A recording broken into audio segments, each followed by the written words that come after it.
মেধা মেধা মেধা এই স্লোগান দিয়ে যে আন্দোলন করা হলো, এই আন্দোলনের ফলে আমি শিক্ষার্থীদেরকে আপনার এই বহুল জনপ্রিয় অনুষ্ঠানটির মধ্য দিয়ে প্রশ্ন রাখতে চাই যে প্রিয় শিক্ষার্থী বন্ধুরা, আমার প্রিয় ছাত্র ভাইয়েরা, ছাত্রী বোনেরা, কি পেলেন সার্জিসের শ্বশুর কোটায় বিচারপতি নিয়োগ?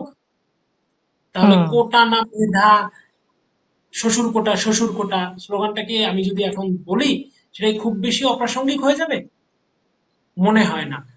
তো এই যে শ্বশুর কোটা, শাশুড়ি কোটা, শালা কোটা, শালী কোটা, সম্বন্ধী কোটা, এই কোটা চালু করার জন্যই কি তাহলে এই আন্দোলন হয়েছিল? এখন কি সেরকম প্রশ্ন আসে না, থাকে না?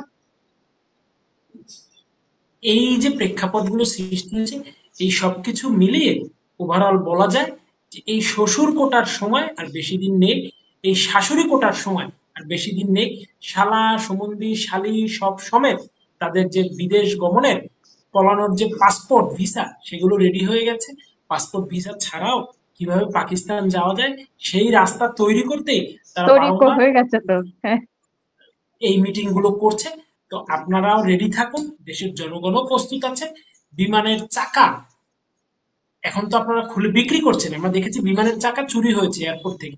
তো হুম। এরপরে তো আসলে নিরাপত্তা কোন পর্যায়ে এটি বোঝার কিছু বাকি নেই। তো বিমানের চাকা ধরে ঝুলে পালাতেও কিন্তু আমরা দেখেছি বিশ্বের বিভিন্ন দেশে। সুতরাং আপনাদের কিন্তু সেই পরিস্থিতি সামনে অপেক্ষা করছে। ওই যে বলে না যে প্রদীপ নেভার আগে শেষবারের মতো দাউ দাউ দাউ দাউ করে জ্বলে ওঠে। আপনারা অত্যাচারের যেই সীমায় রয়েছেন, যেভাবে মানুষের গলা চেপে ধরছেন, মানুষের কথা বলাকে বন্ধ করার অপচেষ্টা করছেন, আপনাদের সময় ঘনিয়ে এসেছে। খুব শীঘ্রই তল্পি তল্পা গুছিয়ে বঙ্গোপসাগরের রাস্তা ছাড়া পালানোর অন্য কোনো জায়গা আপনারা পাবেন না। কারণ বাংলাদেশের সবসময় বেস্ট ফ্রেন্ড ইন্ডিয়া। ভারত আমাদের সবসময় সেরা বন্ধু, এটি অস্বীকার করার কোনো সুযোগ নেই। সেই ভারতকে নিয়ে আপনারা যে ষড়যন্ত্র চক্রান্তে মেতেছেন এবং যেই ধরনের অশালীন, অশ্রাব্য, অসভ্য ভাষায় মানুষের স্বাধীনতা যুদ্ধের সর্বোচ্চ সহায়তাকারী দেশটিকে নিয়ে অশালীন মন্তব্য আপনারা করেছেন, তো আমাদের চারপাশে তো ভারত, সেখানেও কিন্তু আপনাদের স্থায়ী হওয়ার কোনো সুযোগ নেই।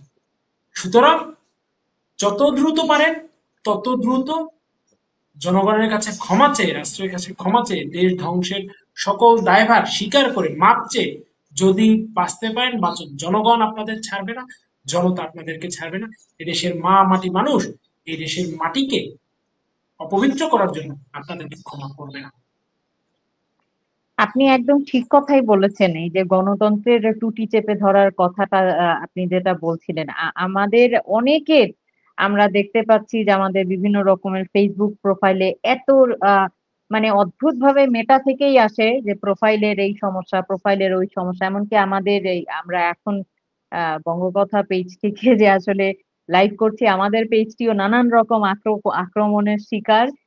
মানে আমরা যেন কাজ করতে না পারি, আমাদেরকে কথা বলতে দিতে চাওয়ার চেষ্টা, প্রতিরোধ করবারও চেষ্টা চলছে। এই ফাঁকে একটু বলেও নিই, আপনারা যারা এখন বিশেষত আমাদের ছাত্রলীগের ভাই বোনেরা যারা এই মুহূর্তে আমাদের সঙ্গে আছেন, আমাদের পেজটি লাইক করবেন, ফলো করবেন, যেন আমরা কথা বলে যেতে পারি, যেন আমরা আমাদের কাজটা আসলে চালিয়ে যেতে পারি। গণমাধ্যমের এই হচ্ছে বর্তমান আসলে অবস্থা, এবং আমাদের একটি ইউটিউব চ্যানেলও আছে।